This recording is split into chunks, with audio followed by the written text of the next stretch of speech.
परमेश्वर का धन्यवाद करते हैं और भाई का वार्म वेलकम के लिए धन्यवाद करते हैं। और सच में मेरे लिए बड़े सौभाग्य की बात है कि प्रभु के लोगों से बातें करना और प्रभु ने जो वचन मुझे दिया है और पिछले दिनों में जिन वचनों के द्वारा मैं प्रोत्साहित हुआ उन बातों को आप तक पहुंचाने का एक मौका बीकानेर असेंबली के द्वारा मुझे दिया जा रहा है। मैं प्रभु का धन्यवाद करता हूं और भाई बॉस को भी उसने मुझे इस लायक समझा है। और जैसे मेरा नाम बताए, मैं सैमसन डिक्रूज, मैं बिहार में खगड़िया नामक एक छोटा सा जगह है, वहाँ पर प्रभु का सेवा में हूँ। और परमेश्वर ने मुझे 2 बच्चों को दिए हैं और हम लोग परिवार के साथ यहाँ पर प्रभु का सेवा में हूँ। और मुझे सुनने वाले आप सभी से अनुरोध है कि आप हमारी सेवा के लिए विशेष प्रार्थना करें। और यहाँ पर जो कलीसियाएं परमेश्वर ने दिया है और उस कलीसिया प्रभु में निरंतर बढ़ते जाने के लिए परमेश्वर सहायता करे, उसके लिए आप लोग प्रार्थना करते रहे। जैसे उस लिंक में जो विषय बताया गया है उस विषय पर आधारित हम लोग आज और अगले सप्ताह हम लोग कुछ बातें सीखने का हम लोग कोशिश करेंगे। हमारा विषय है संपूर्ण जीवन। और ये गाना मुझे अच्छा लगता है और आपको भी शायद अच्छा लगता होगा। संपूर्ण जीवन मेरा प्रभु तुम्हारा है, प्यारे प्रभु जी मेरे जीवन का सहारा है। शायद आप सब लोग ये गाना जानते होंगे। गीतकार बताते हैं, प्रभु संपूर्ण जीवन मेरा तुम्हारा है। परमेश्वर ने मुझे और आपको प्रियो उस अंधकार से अद्भुत ज्योति में लेके आया, मेरे और आपके जीवन में अनंत जीवन देकर, एक नया जीवन देकर उन्होंने अपनाया है। और ये जीवन परमेश्वर का है और प्रभु इस जीवन को पूरे की पूरी चाहते हैं। इस बातों को मुझे और आपको समझना जरूरी है। इन बातों को थोड़े समय में हम मनन करने का कोशिश कर रहे हैं। हम लोग प्रार्थना के साथ हम लोग बैठेंगे और कुछ पदे मैं पढ़ूंगा और कुछ पदे आप लोग पढ़कर मेरे लिए कृपया मेरा मदद करें। मत्ती रचित सुसमाचार उसका 24 अध्याय, मत्ती रचित सुसमाचार और उसका 24 अध्याय, सॉरी उसका 22वीं अध्याय और उसका 36 से लेकर के हम लोग 3 पदों को हम देखेंगे। मत्ती रचित सुसमाचार उसका 22 अध्याय और उसका 35 से लेकर। उनमें से एक व्यवस्थापक ने उसे परखने के लिए उससे पूछा, हे गुरु, व्यवस्था में कौन सी बड़ी आज्ञा बड़ी है? उसने उससे कहा, तू परमेश्वर अपने प्रभु से अपने सारे मन और अपने सारे प्राण और अपनी सारी बुद्धि के साथ प्रेम रख। बड़ी और मुख्य आज्ञा तो यही है। 39वीं पद, और उसी के समान ये दूसरी भी है कि तू अपने पड़ोसी से अपने समान प्रेम रख। यही 2 आज्ञाएं सारी व्यवस्था और भविष्यद्वक्ताओं का आधार है। कहते हैं ये ही 2 आज्ञाएं सारी व्यवस्था और भविष्यद्वक्ताओं का आधार है। कौन सी 2 व्यवस्था? प्रभु ने पुराना नियम में जितने भी आज्ञाएं दिए हैं, बताया गया है लगभग पुराना नियम में 613 आज्ञाएं पाए जाते हैं। और पुराना नियम की जो मुख्य आज्ञाएं हम 10 आज्ञाओं के रूप से मानते हैं। और पुराना नियम में जितने भी आज्ञाएं दिए हैं उन आज्ञाओं को प्रभु यीशु मसीह ने 2 शब्दों में या 2 पहलुओं में यीशु मसीह बांटकर बता रहे हैं। और यीशु मसीह बता रहा है कि पुराना नियम में जो आज्ञाएं दिए हैं उस आज्ञा का सारांश यही है, उस आज्ञा का आधार यही है। आधार मतलब हम जानते हैं कि मानो कि एक घर जैसे कई पिल्लरों पर खड़े हैं, कई कई पिलर पर खड़े, हम जानते हैं उस घर का आधार वो पिलर है। और जैसे हम जानते हैं कि एक जो कवाड़ी है, एक दरवाजा है, वो दरवाजा कब्जों पर लटकाया हुआ है। तो उस दरवाजा का जो आधार है, वो कब्जा है। उसी प्रकार प्रभु यीशु मसीह ने बताया, पुराना नियम में जितने भी आज्ञाएं आप पढ़ते हैं या जो कुछ आप पढ़ते हैं, उनका सारांश यही है कि तू परमेश्वर से प्रेम करना और अपने पड़ोसी से अपने समान प्रेम रखना। अगर आप आज्ञाओं की ओर जब देखते हैं, जैसे हम जानते हैं 10 आज्ञाओं को अगर आप देखेंगे, 1 से लेकर के 10 आज्ञाएं पुराने नियम में मूसा के द्वारा परमेश्वर ने दिया। अगर उन आज्ञाओं को अगर आप देखोगे, 1 से 4 आज्ञाएं, वो आज्ञाएं हमें बताते हैं अगर आप परमेश्वर से प्रेम करते हैं तो आपके जीवन कैसा होगा। 1 से लेकर के 4 आज्ञाएं, 6 से लेकर के 10 आज्ञाएं अगर आप पढ़ने से, अगर आप अपना पड़ोसी से प्रेम करना, इसका मतलब क्या है? अगर आप खून नहीं करते हो, व्यभिचार नहीं करते हो, लालच नहीं करते हो, इसका मतलब यही है कि आप अपना पड़ोसी से प्रेम करते हैं। आशा है कि आपको समझ में आया होगा कि परमेश्वर से प्रेम करने का मतलब, पड़ोसी से अपने समान प्रेम करने का मतलब। यीशु मसीह ने उन 10 आज्ञाओं को 2 पहलुओं में बांटा और वो बता रहा है कि यीशु मसीह ने सही रीति से जवाब दिया। तो यहाँ पर प्रियो, एक शब्द आपने ध्यान दिया होगा 37वें पद में, उसके 38वें पद में, बड़ी और मुख्य आज्ञा तो यही है। कौन सी आज्ञा? उसने उससे कहा 37 में, तू परमेश्वर अपने प्रभु से अपने सारे मन, अपने सारे प्राण और अपनी सारी बुद्धि के साथ प्रेम रख। परमेश्वर से तो प्रेम करना है, हम तो प्रेम करते हैं, लेकिन यहाँ पर यीशु मसीह कह रहे हैं केवल प्रेम करना काफी नहीं है, परंतु हमें परमेश्वर से अपने सारी मन से प्रेम करना बहुत जरूरी है। एक प्रेम जो सारी मन से, संपूर्ण मन से निकलना चाहिए, होल हार्टेड लव। आपको उस घटना याद होगा जब प्रभु यीशु मसीह पतरस से जब बातें कर रहे थे। प्रभु यीशु मसीह पतरस से 3 बार पूछ रहे हैं, पतरस क्या तू मुझे प्रेम करता है? क्या तू मुझे प्रेम करता है? और वहां पर सबसे पहली बात प्रभु यीशु मसीह पतरस से पूछ रहे हैं, पतरस क्या तू इनसे बढ़कर मुझसे प्रेम कर रहा है? हो सकता है कि उन्होंने उस मछली को दिखा करके बता रहा होगा, पूछ रहे मतलब मछली को दिखाकर शायद वो पूछ रहे होंगे कि क्या तू इनसे बढ़कर मुझसे प्रेम करते हो? और पतरस यीशु मसीह से तो प्रेम करते थे, परंतु उसके जीवन में और भी कुछ चीजें थे जो वो प्रेम करता था, और वो प्रेम बाइबल के अनुसार संपूर्ण मन से निकलने वाला प्रेम नहीं था। प्रियो, मैं और आप जरूर परमेश्वर से प्रेम करते हैं, लेकिन क्या यहाँ पर इस भाग में जैसे बताते हैं, हम एक संपूर्ण मन से, संपूर्ण शक्ति से क्या परमेश्वर से प्रेम कर पाते हैं? आज के संदेश में और आप जब सुन रहे हैं प्रियो, हमारी प्रार्थना ये रहे प्रभु कि इस संदेश जो मैं सुन रहा हूं, मैं सुन रही हूं, और इसके द्वारा प्रभु मेरे अंदर एक ऐसे उत्साह थे, मेरे अंदर एक ऐसा ज्ञान दे कि प्रभु जी मैं भी आपको मेरे संपूर्ण मन से मैं आपसे प्रेम कर पाऊं। और संपूर्ण, पूर्ण, इसका मतलब हम जानते हैं, पूर्ण इसका मतलब क्या है? इसका मतलब जो आधा अधूरा नहीं है। पूर्ण मतलब जो आधा नहीं है, सही है ना? तो परमेश्वर हमसे आधा अधूरा प्रेम नहीं चाहते हैं। मत्ती रसूल समाचार 6 अध्याय उसका 24वां वचन, वहां पर प्रभु यीशु मसीह कहते हैं तुम 2 स्वामियों का सेवा नहीं कर सकता, तुम परमेश्वर और धन दोनों का सेवा नहीं कर सकता।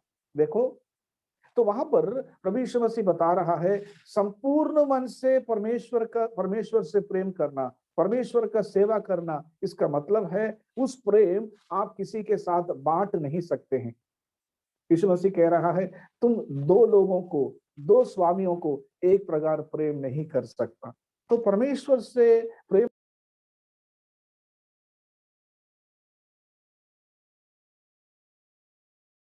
से उनसे प्रेम करने का मतलब यही है कि ऐसा प्रेम, ऐसी सेवा, ऐसी चाहत जो आप और किसी के साथ बांट नहीं सकते हैं।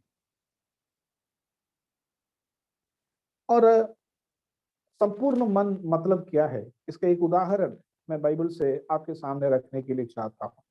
जैसे मैंने आपको बता रहा था प्रियो कि हम लोग परमेश्वर से प्रेम करना है तो हम संपूर्ण मन से परमेश्वर से प्रेम करें, पूरी की पूरी ताकत लगाकर परमेश्वर से प्रेम करें। तो ये कैसा होता है? संपूर्ण मन से परमेश्वर से प्रेम करने का मतलब क्या है? शायद ये बातें हमें थोड़ा समझना थोड़ा मुश्किल होगा।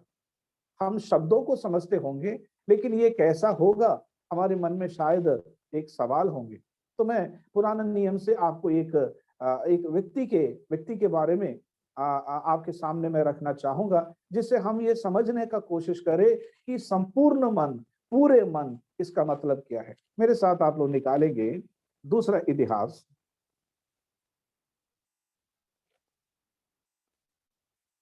दूसरा इतिहास, उसका 25वीं अध्याय,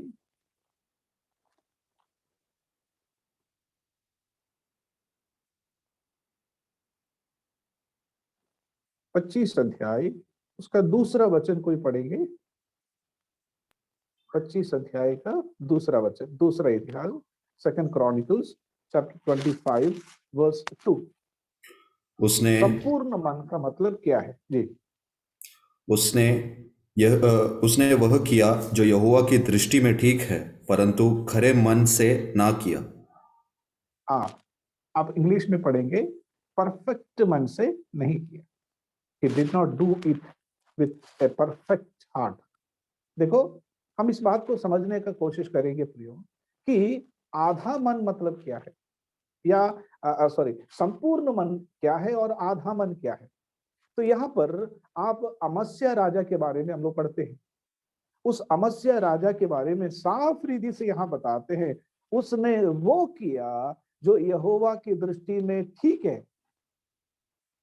इसका मतलब परमेश्वर ने जो आज्ञाओं को दिया था, परमेश्वर से जो प्रेम करना था, प्रभु की जो भी आज्ञाएं थे, उन्होंने उसे सही रीति से किया, उसमें किसी प्रकार की दिक्कत नहीं थे। परमेश्वर की आज्ञाओं को माना, राज्य को चलाया, और परमेश्वर को जो देना था वो समय पर देता था। परमेश्वर के मंदिर की सेवा करते थे। सब कुछ बाहर से देखा जाए तो ठीक था, उन्होंने जो करना था वो तो किया, लेकिन क्या वो काफी है क्या? यहाँ पर बढ़ते हैं कि उसने वो किया जो यहोवा की दृष्टि में ठीक है। ये तो काफी है ना, हमारी नजरिए से ये तो काफी है, कितना अच्छा राजा है। लेकिन परमेश्वर उससे संतुष्ट नहीं है। परमेश्वर से केवल प्रेम करने से परमेश्वर संतुष्ट नहीं है। परमेश्वर कहता है कि तुम मुझे प्रेम करो, पूरे मन से प्रेम करो। और यहाँ पर यह राजा परमेश्वर की दृष्टि में जो ठीक है वो तो किया, परंतु खरे मन से उसने नहीं किया। वो एक परफेक्ट हार्ट से उन्होंने उस चीज को उन्होंने नहीं किया। 14 पद जरा सा देखिएगा, 14 पद, ओके, 14 वचन, बस 14। जब जब अमस्या एदोनियों का हाँ संहार करके लौट आया, तब हाँ उसने सेईरियों के देवताओं को ले आकर अपने देवता हाँ करके खड़ा किया और हाँ, उनके सामने दंडवत करने और उन्हीं के लिए धूप जलाने लगा। देखा, परमेश्वर के प्रति उनको जो करना था, उनका जो जिम्मेदारी था, उन्होंने उस चीजों को तो पूरा तो किया, परंतु उसके जीवन में कुछ पाप था, कुछ बुराई था, उन्होंने उस चीजों को नहीं छोड़ा। उसके अंदर की अंदर उन देवी देवताओं के प्रति उनकी जो चाहत थी, उसको उन्होंने नहीं छोड़ा। प्रियो, संपूर्ण मन का मतलब क्या है, शायद आपको थोड़ी सी बात समझ में आया होगा। प्रियो, आप कलीसिया जा रहे हैं, तो समाचार प्रचार कर रहे हैं और प्रभु को दे रहे हैं, प्रभु का गीत गा रहे हैं, प्रभु का वचन सुन रहे हैं, अगर बाहरी तरीके से देखा जाए, आप वो कर रहे हैं जो परमेश्वर का दृष्टि में ठीक है, कोई भी आपको बुरा नहीं कहेगा। कोई भी आपको देखकर ये नहीं कहेगा कि क्या बोले भैया, वो व्यक्ति या वो सेवक या वो बहन, वो तो ठीक नहीं है। अच्छी बातें लोगों के सामने कहते हैं, लोग प्रभु की सेवा करते हैं, लेकिन ऐसे कई लोग जो कलीसिया में ठीक थे, प्रभु के लिए इस्तेमाल हो रहा था, लेकिन ऐसे कई लोग हैं, कुछ समय पर अचानक प्रभु को छोड़कर भाग जाते हैं। किसी प्रेम संबंध में या किसी प्रकार की अन्य बातों में फंसकर लोग ताजुब हो जाते हैं, भैया ऐसे कैसे हो गया?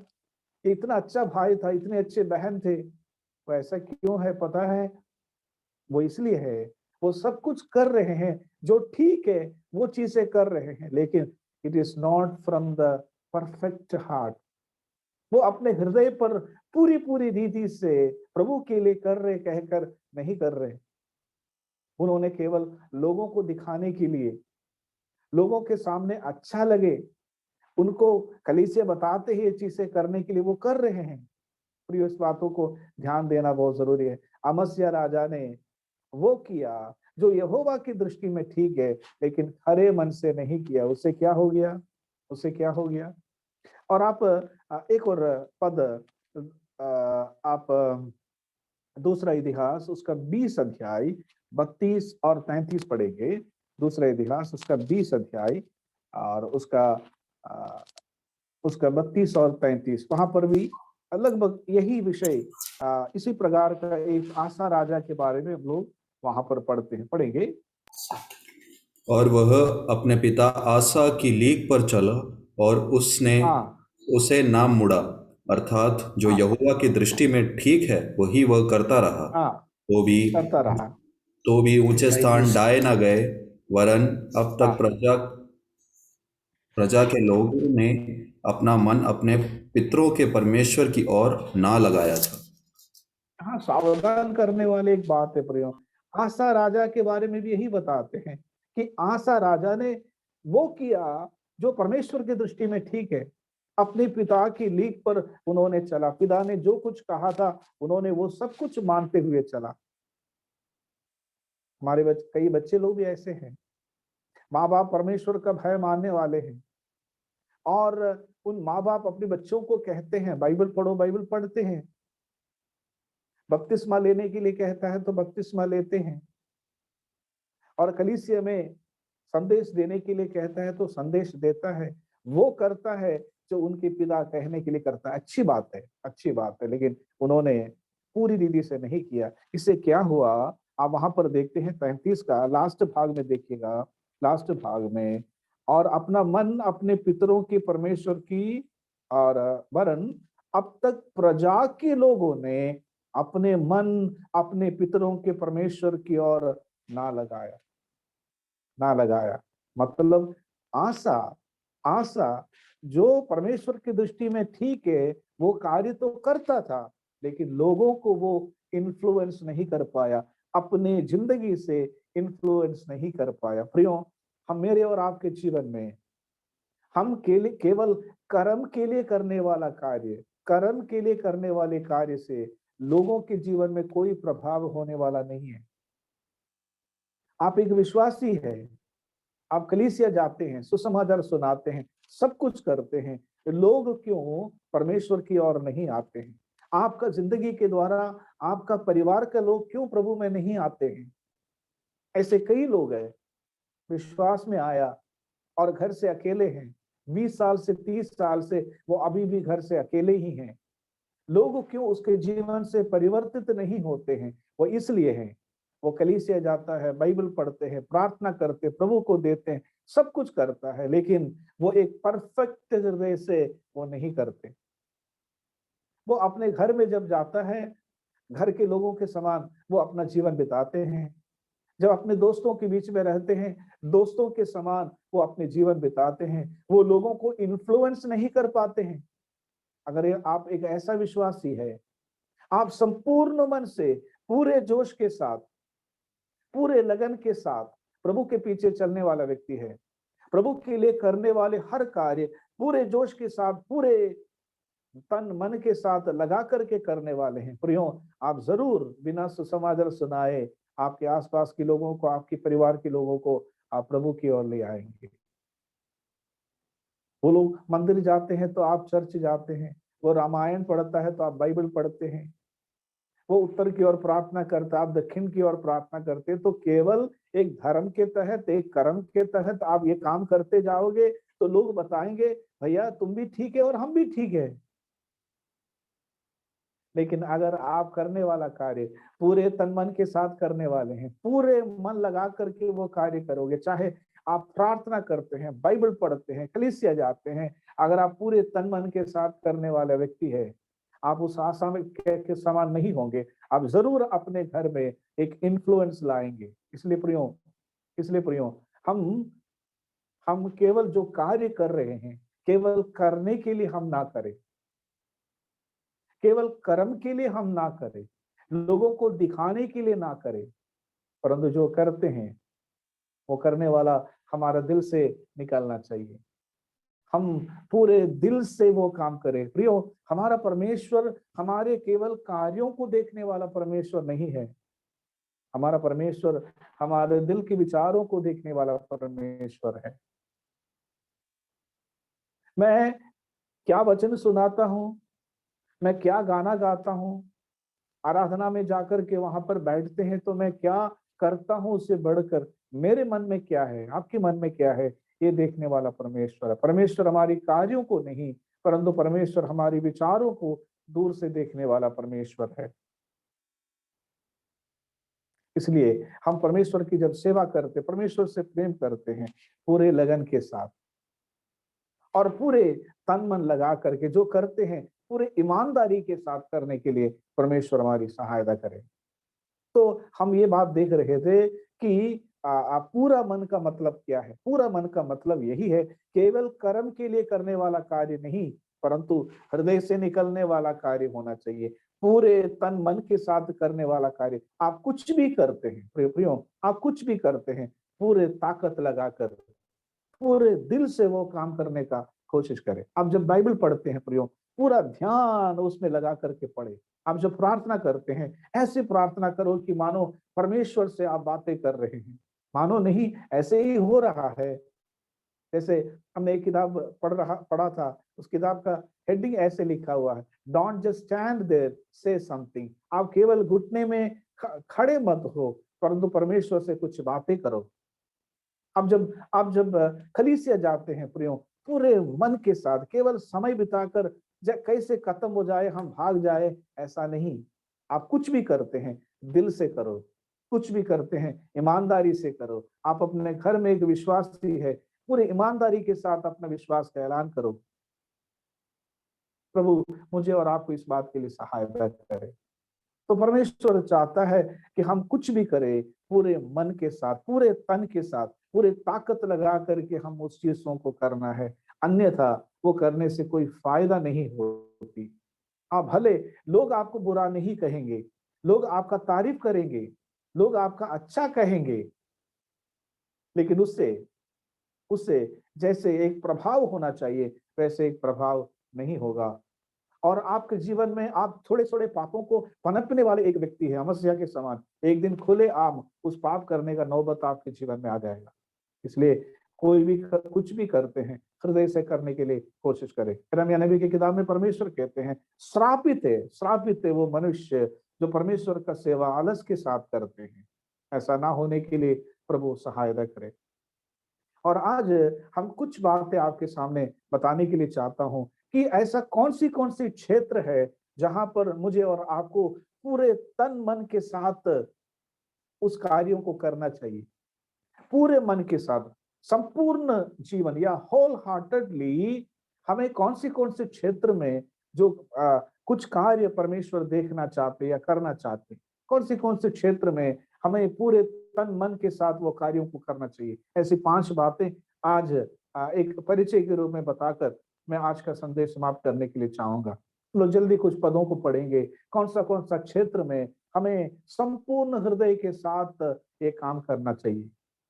प्रियो, हृदय, जब बाइबल आप पढ़ते हैं, हृदय का मतलब केवल कोई कोई चीज के बारे में नहीं बताते हैं, जहां पर ब्लड पंपिंग होती है उसके बारे में नहीं बताते हैं। हृदय या मन जब बाइबल बताती है, उसका मतलब यही है कि हमारी भावनाओं का, हमारी मनोकामनाओं का जो सेंट्रल पॉइंट है, उसका जो अस्तित्व कहाँ है, उसके बारे में बताते हैं।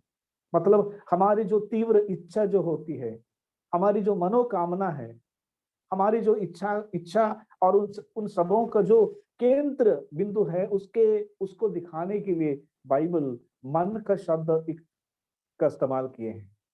तो मन का मतलब यही है जहां से आपका विचार आती है।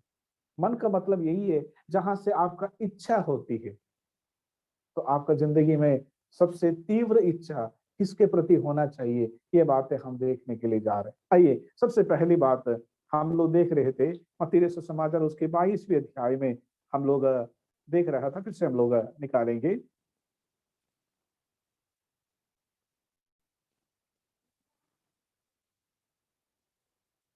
मत्ती रचित समाचार और उसका 22वें अध्याय और उसका 37वीं वचन फिर से हम लोग पढ़ेंगे। और वहां पर इस प्रकार लिखा है, उसने उनसे कहा, तू परमेश्वर अपने प्रभु से अपने सारे मन और अपने सारी प्राण और अपनी सारी बुद्धि के साथ प्रेम रख, प्रेम रख। तो सबसे पहली बात, हम जब हमें संपूर्ण मन से क्या करना चाहिए, कौन सा क्षेत्र में हमें संपूर्ण मन को लगाना चाहिए? सबसे पहला क्षेत्र है परमेश्वर से प्रेम करने में, परमेश्वर से प्रेम करने में।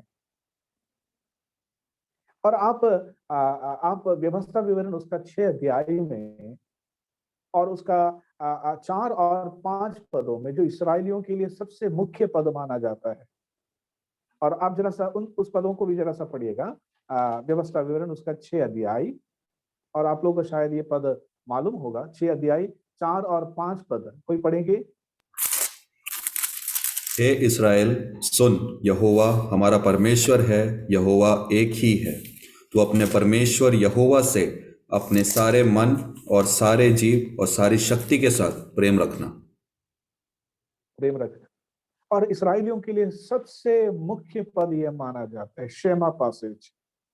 हर इसराइली सुबह शाम ये पद को दोहराना उसके लिए अपना कर्तव्य समझता था। परमेश्वर कहता है, तुम मुझसे प्रेम करना। क्यों वो परमेश्वर से प्रेम करना है, ये बात आप 6 अध्याय उसका 7 अध्याय उसका 6 से लेकर के 8 वचन को पढ़ेंगे। वहां पर इस बात को बताया गया है, इसराइल परमेश्वर से क्यों प्रेम करना। कैसे प्रेम? संपूर्ण मन के साथ, संपूर्ण जीव के साथ, वो संपूर्ण शक्ति के साथ वो परमेश्वर से क्यों प्रेम करे। 7 अध्याय 6 से 8 वचन तक पढ़ेगी। क्योंकि तू अपने परमेश्वर यहोवा की पवित्र प्रजा है। यहोवा ने पृथ्वी भर के सब देशों के लोगों में से तुझको चुन लिया और की तू उसकी प्रजा और निज दंड ठहरे। यहोवा ने जो तुम से स्नेह करके तुमको चुन लिया, इसका कारण यह नहीं था कि तुम गिनती में और सब देशों के लोगों से अधिक थे, किंतु तुम तो सब देशों के लिए एक गिनती में थोड़े थे। यहोवा ने जो तुमको बलवन्त हाथ के द्वारा दासत्व के घर में से और मिस्र के राजा फिरौन के हाथ से छुड़ाकर निकाल लाया, इसका यही कारण है कि वह तुम में से प्रेम रखता है और जैसे शपथ को भी पूरी करना चाहता है और उसने तुम्हारे पूर्वजों से खाई थी। बस, थैंक यू ब्रदर। देखिए, यहाँ साफ रीति से बताया है कि why I demand your love. मैं क्यों तुमसे इतना बड़ा प्रेम मैं चाहता हूं। परमेश्वर बता रहे हैं, वो इसलिए है क्योंकि मैंने तुझे स्नेह किया है, मैंने तुमसे प्रेम किया है। और परमेश्वर कह रहा है, वो इसलिए मैंने तुमसे प्रेम नहीं किया था क्योंकि तुम बलिष्ठ हो और तुम गिनती में बहुत बड़े हो और तुम्हें कोई चाहने वाली बात हो। कुछ नहीं, कुछ नहीं। मैंने तुमसे इसलिए प्रेम किया क्योंकि मैंने तुम्हें चाहा, मैंने तुम्हें चुना।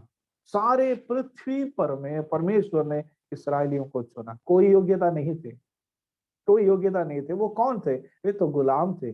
परमेश्वर कहता है कि मैंने अपनी सामर्थ से तुम्हें उस गुलामी से बचाया। और तुम क्या थे? और वहां पर तुम कहराते हुए तुम अपनी जिंदगी को बिता रहे थे, लेकिन मैंने तुझे वहां से छुड़ाया। तो मैंने तुझे चुना इसलिए तू मुझे प्रेम करे, मैंने तुम्हें बचाया इसलिए तू मुझे प्रेम करे, मैंने पहले तुमसे प्रेम किया इसलिए तू मुझसे प्रेम करे। क्या प्रियो, हमारे लिए काफी नहीं है कि हम परमेश्वर से प्रेम करें? हम क्या थे प्रियो, लेकिन परमेश्वर ने मुझे और आपको चुना। हम क्या थे प्रियो कि उस यीशु मसीह ने मुझसे और आपसे प्रेम किया। पहले यूहन्ना में हम लोग पढ़ते हैं कि हमने उससे प्रेम नहीं किया था, परंतु उसने हमसे प्रेम किया। और जब प्रेम किया प्रियो, यीशु मसीह ने जब हमसे प्रेम किया, और उनका प्रेम केवल दिखाने वाला प्रेम नहीं था, उन्होंने जब हमसे प्रेम किया, उन्होंने अपना सब कुछ हमारे लिए दे दिया। It was a whole hearted love. उन्होंने संपूर्ण मन से, संपूर्ण हृदय से, संपूर्ण ताकत लगाकर उन्होंने मुझसे और आपसे प्रेम किया। दूसरा कुरिन्थी 8 अध्याय 9 वचन में हम लोग पढ़ते हैं कि वो धनी था परंतु वो कंगाल बन गया। वो कंगाल बन गया ताकि अपना कंगाल होने से तुम धनी हो जाओ। क्या प्रेम है प्रियो, क्या प्रेम है। उन्होंने हमसे प्रेम किया। कैसा प्रेम उन्होंने, बाइबल ये बताती है कि हम प्रेम क्या था हम नहीं जानते थे, लेकिन उस यीशु मसीह ने उस प्रेम क्या है हमें दिखाया। अब वो हमसे डिमांड कर रहा है, तुम भी मुझसे प्रेम करो, तुम भी मुझसे प्रेम करो। प्रियो, बाइबल में जो प्रेम जो शब्द है उसके लिए हम सब लोग जानते हैं, अगापे में जो शब्द इस्तेमाल किया है वो है अगापे। अगापे, अगापे का मतलब यही है कि एक अगला व्यक्ति का सुप्रीम वेल बीइंग चाहने वाला एक प्रेम। उस अगले व्यक्ति के जीवन में सबसे बड़ा खुशहाली हो, उस व्यक्ति के जीवन में सबसे बड़ा आनंद मिले, ये चाहते हुए करने वाला एक प्रेम।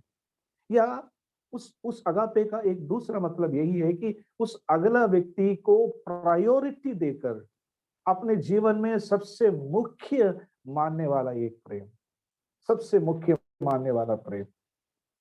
प्रियो, बाइबल हमें ये बताते हैं कि हम परमेश्वर ने जब हमसे प्रेम किया था कि उन्होंने अगापे प्रेम से प्रेम किया। उनकी प्रेम कोई भावनात्मक प्रेम नहीं था। हमारे जीवन में हम लोगों को कई लोगों से भावनात्मक प्रेम हो जाते हैं। भावनात्मक प्रेम मतलब एक लड़की एक लड़का को देखते हैं कि वो सुंदर है, तो उनके अंदर एक भावनात्मक प्रेम हो जाता है। वो इसलिए है क्योंकि वो सुंदर है। अगर हमसे कोई अच्छी दीदी से बात करे, हमारा कोई मदद करे, तो हमें उनके प्रति एक प्रेम, उसके प्रति एक चाहत, एक प्रेम हमारे अंदर से आते क्योंकि वो अच्छा है, मेरा मदद किया है। लेकिन ध्यान दीजिएगा, जब उन्होंने मेरा मदद किया लेकिन कल वो मेरा नुकसान करेगा, तो मेरा भावना क्या हो जाएगा, विपरीत हो जाएगी, हम उसको नफरत करने लगेंगे। तो आगापे प्रेम वो नहीं है, वो भावनात्मक एक प्रेम नहीं है, परंतु सोच समझ कर करने वाला एक प्रेम, ठान करके करने वाला एक प्रेम। अगापे यही है कि इस व्यक्ति को मैंने अपना मुख्यता दे दिया है। और बाइबल हमें बताते हैं परमेश्वर से जब हम प्रेम करते हैं, वो प्रेम केवल भावनात्मक तरीके से नहीं होना है। हाँ, वो मुझे चंगाई दिया है, वो मेरा मदद करता है, वो इसलिए नहीं, इसलिए नहीं।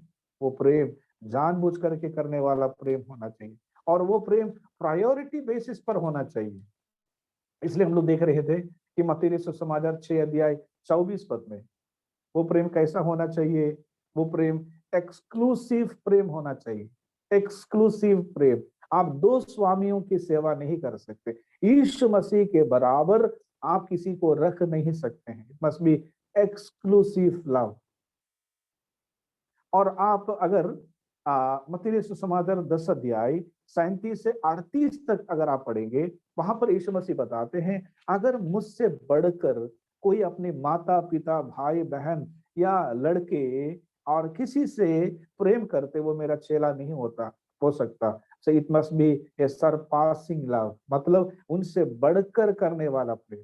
देखा, अगापे का मतलब यही है, संपूर्ण मन का प्रेम मतलब यही है। आप दो स्वामी की सेवा नहीं करते, केवल एक की सेवा करते, एक से प्रेम करते। आप धन और यीशु मसीह दोनों से प्रेम नहीं कर सकता। और यीशु मसीह ने कहा, तुम्हारी माता पिता भाई बहन से बढ़कर तुम यदि मुझे प्रेम नहीं करोगे, उससे बढ़कर वो प्रेम पूरा प्रेम नहीं माना जाएगा। तो प्रियो, इस बात को समझ लीजिएगा, आधा प्रेम का मतलब यही है कि आधा प्रेम का मतलब यही है कि हम यीशु मसीह को उतना ही दर्जा देते हैं जितना हम अन्य लोगों को देते हैं। हम यीशु मसीह को उतना ही प्रेम देते हैं जितना हम अपना धन दौलत से प्रेम करते हैं। वो प्रेम आधा अधूरा प्रेम है। परमेश्वर कहता है तुम उनसे उतना प्रेम करो, तुम उनसे, तुम्हारे प्रति या तुम्हारी चाहत जो है उस प्रभु के प्रति ऐसा होना चाहिए कि और कोई चीज उसके बीच में नहीं आना चाहिए। मेरी चाहत तेरे लिए है, कोई उसे छीन ना पाए, छीन ना पाए। भजन संहिता उसका 73 और 25 में इस प्रकार पढ़ते हैं।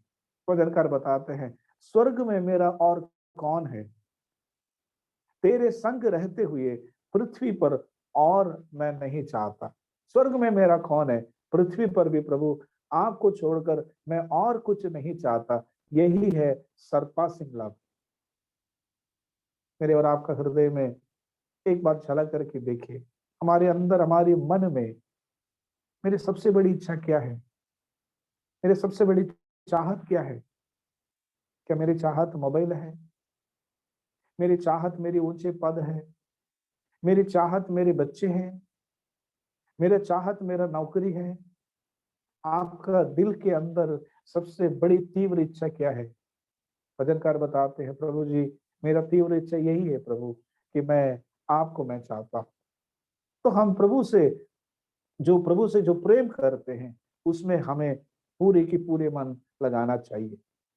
यिर्मयाह नबी की किताब उसके 29वीं अध्याय, यिर्मयाह 29 और उसका 13वीं वचन हम लोग पढ़ेंगे। वहां पर दूसरी बात हम देखते हैं, हमें कहां पर संपूर्ण मन लगाने की जरूरत है। पहले हम देख रहे थे प्रभु से प्रेम करने में, और दूसरा यिर्मयाह 29:13।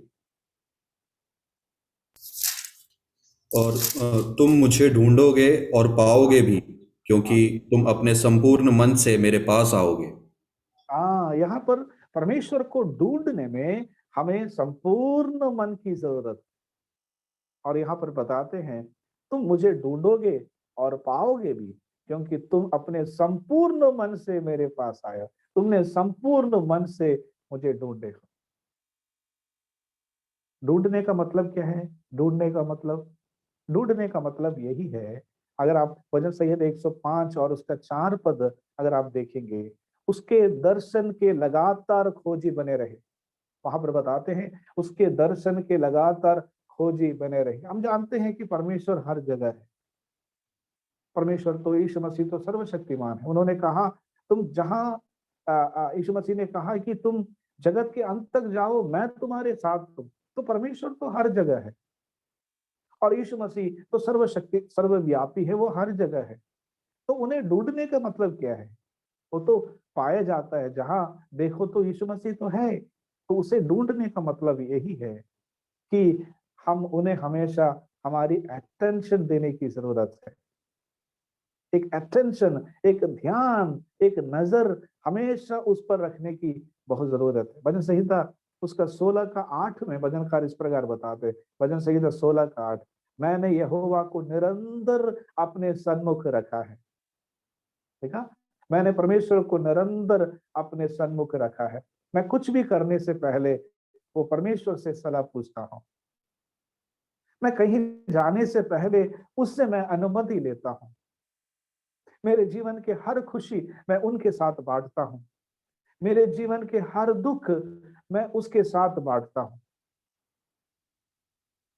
और कहता है कि मैंने परमेश्वर को मेरे सामने रखा है। आपके घर में अगर छोटे बच्चे हैं तो आप जानते हैं, अगर छोटे बच्चे हैं तो खासतौर पर उसकी माँ हमेशा वो बच्चे उसकी नजरों के सामने रहते हैं, और कुछ भी करते हैं उसको एक ध्यान लगा रहता है कि मेरे बच्चे कहाँ हैं। और क्योंकि वो जानते हैं कि अगर थोड़ा सा ध्यान हट जाए तो बच्चे को कुछ नुकसान हो सकता है, उसके साथ खतरे हो सकते हैं। परमेश्वर के साथ हम एक बच्चे हैं। मेरे और आपका जिम्मेदारी है परमेश्वर के साथ हमेशा एक रिश्ता बना के रखे। हर समय हम उसे हमेशा ढूंढते रहे, क्या परमेश्वर मेरे साथ है? परमेश्वर तब हमारे साथ नहीं रहता जब हमारे जीवन में कोई पाप होता है। परमेश्वर हमारे साथ तब नहीं होता जब हम हमारे जीवन में अन्य चीजों के प्रति खोज लगे रहते हैं। प्रभु यीशु मसीह ने कहा, तुम क्या पहनेंगे, क्या खाएंगे, क्या पिएंगे, क्या पहनेंगे, इसकी खोज में तुम ना रहो। हम जब अन्य वस्तुओं की खोज में रहते हैं, परमेश्वर को कई बार भूल जाते हैं। कई बार ऐसे हैं, हम सुबह शाम परमेश्वर को ढूंढते हैं, बाकी समय हम संसार के अन्य बातों में खोए हुए हैं, ख्वाबों में खोया है। और कई लोग संडे संडे परमेश्वर को ढूंढते हैं, सप्ताह में एक दिन। और कई लोग साल में एक बार परमेश्वर को ढूंढते हैं। ऐसा नहीं, भजनकार बताते, प्रभु मैंने तुझे अपना सन्मुख रखा है। तो परमेश्वर को ढूंढने में हमें पूरे मन लगाना चाहिए, हमेशा, कॉन्स्टेंटली। काम के बीच में, पढ़ाई के बीच में, कुछ भी करते उसके बीच में परमेश्वर को ढूंढना, क्या परमेश्वर मेरे साथ है। जैसे मानो कि हमारे घर में एक गेस्ट है, ये गेस्ट जब रहेंगे तो हमेशा आपको ये रहेगा, आप कुछ काम के बीच में भी आप जाकर के उनसे पूछेंगे, आप सही सलामत है ना, ठीक है ना, कोई कमी तो नहीं है। प्रभु मुझे और आपको सहायता करे। प्रभु हमारे जीवन में हमेशा हम ये देखें कि क्या प्रभु मेरे साथ है। और यीशु मसीह की माँ को देखे, उनके पिताजी को देखे, वो सोचा यीशु मसीह उनके साथ है, 3 दिन बीत गए और बाद में उनको पता चला। ऐसा ना हो, ऐसा ना हो, हम लगातार उसका खोजी बने रहे। और तीसरी बात यहोशू उसका 22 अध्याय का 5 वचन, यहोशू 22 का 5, जोशुआ 22:5। तीसरी बात,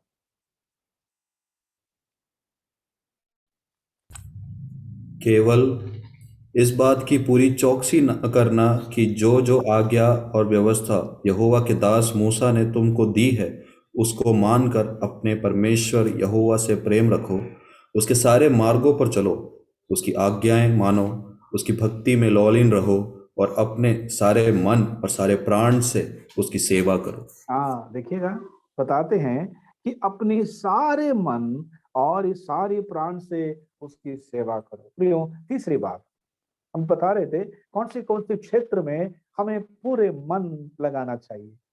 हम देख रहे थे सबसे पहला कि हम परमेश्वर से प्रेम करने में, आधा अधूरा प्रेम नहीं,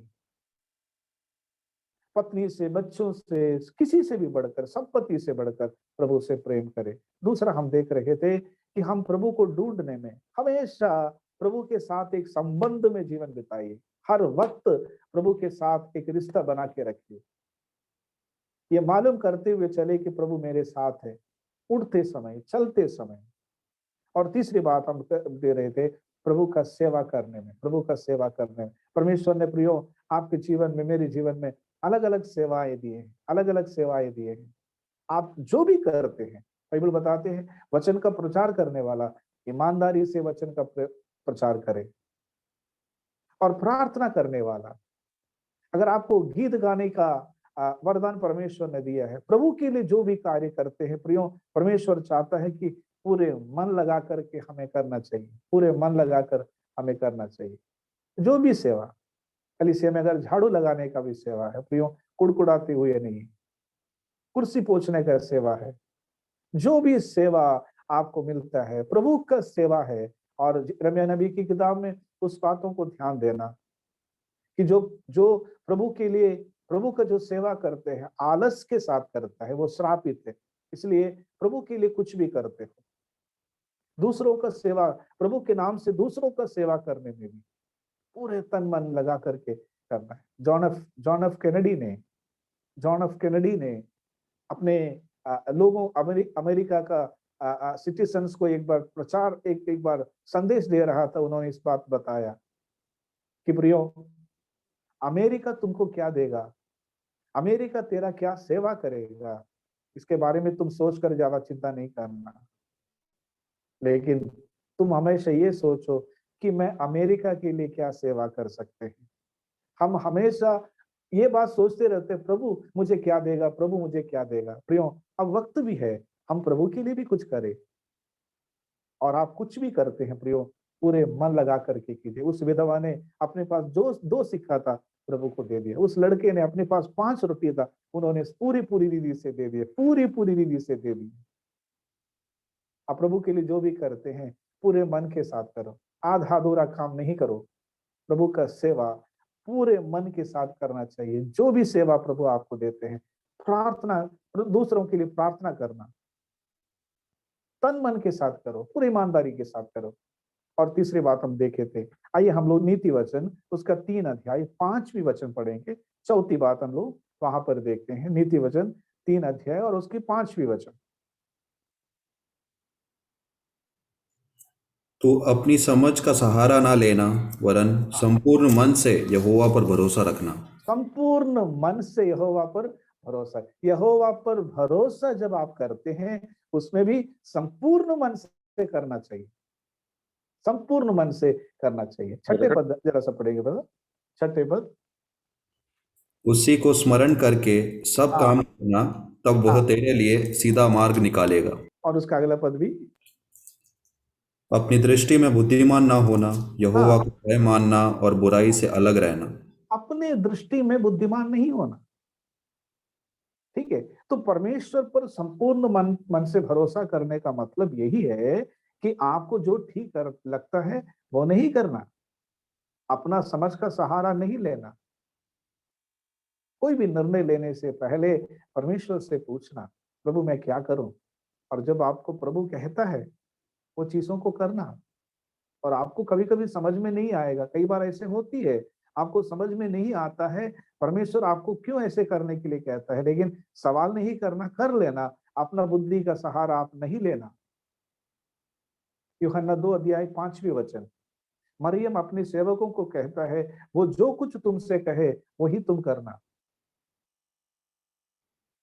और यीशु मसीह उन सेवकों को क्या कहता है, सारा मेहमान लोग अंदर आने के बाद वे कहता है कि पानी में पाव धोने वाला जो बर्तन था, उस बर्तन पर पानी भरने के लिए। जबकि मेहमान लोग अंदर जाने के बाद अब उस बर्तन में पानी डालने का कोई जरूरत नहीं है, क्योंकि बाहर जाने वालों को पानी नहीं डालते हैं। लेकिन उन्होंने सवाल नहीं पूछा, और यीशु मसीह ने कहा कि उसमें पानी डालने के लिए, और वहां पर हम लोग पढ़ते हैं उन्होंने पानी तो डाला, कैसे डाला, लबालब पानी डाला। आधा अधूरा काम नहीं किए, आधा अधूरा काम नहीं किए। उन्होंने प्रभु पर भरोसा किया, संपूर्ण मन से किया। प्रभु ने कहा करने के लिए, उन्होंने किया। क्या सेवक है प्रियो, अगर आधा पानी भरता तो आधा ही दाखरस मिलता ना। और उन्होंने प्रभु पर भरोसा किया, क्योंकि उस मरियम ने बताए थे, वो जो कुछ तुमसे कहे वही तुम करना। प्रियो, कई बार प्रभु पर भरोसा करना हमारे लिए मूर्खता, समाज के लिए मूर्खता की बात हो जाती है। अच्छा, नौकरी छोड़ दिया और तुम ये कहते हो कि प्रार्थना करने से काम हो जाएगा। लड़की का उम्र बीतते जा रहा है, केवल विश्वासी से ही शादी करेंगे, ब्रदरन से ही शादी करेंगे। लोगों के सामने मूर्खता वाली बात है। बाइबल बताती है कि अपनी बुद्धि का सहारा तुम नहीं लेना, संपूर्ण मन से यहोवा पर भरोसा करना। एक एक एक फार्मर के घर में एक बार ऐसे हुआ था, एक फार्मर के घर में, और उसके पास कर्ज बहुत ज्यादा हो गया, कर्जा बहुत ज्यादा हो गया, और उसके घर में हर चीजों को उसे बेचना पड़ा। और कर्जदार आकर के उसका सारा सामान लेकर के गया।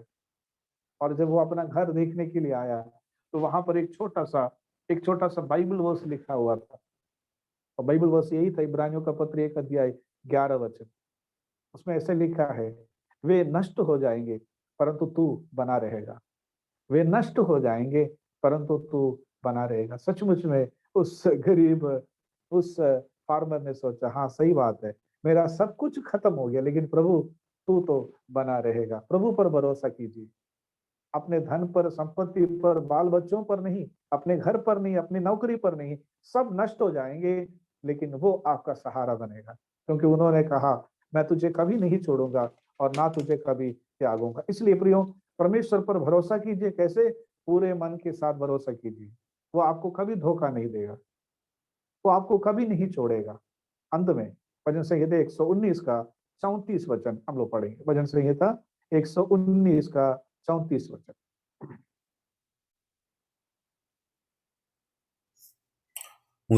मुझे समझ दे, तब मैं हाँ, तेरी व्यवस्था को पकड़े रहूंगा और पूर्ण हाँ, मन से उस पर चलूंगा।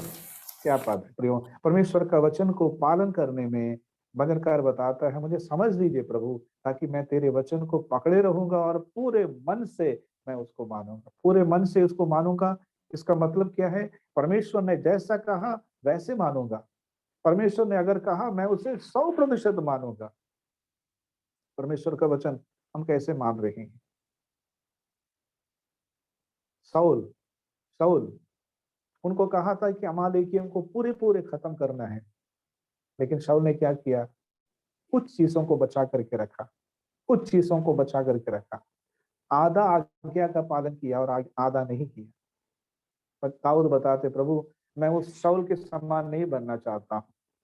मैं आपके वचन को पकड़ना चाहूंगा पूरे मन से, जितना मेरे पास ताकत है पूरे मन लगाकर आपका वचन का पूरा पूरा आज्ञा मानने के लिए मैं चाहूंगा। और सुने, शमूएल बताता है उन्होंने आधा तो पालन किया, लेकिन शमूएल बताता है तूने परमेश्वर का वचन को नहीं माना, इसलिए तुम्हारा जो राजगद्दी है परमेश्वर उखाड़ करके फेंक दूंगा।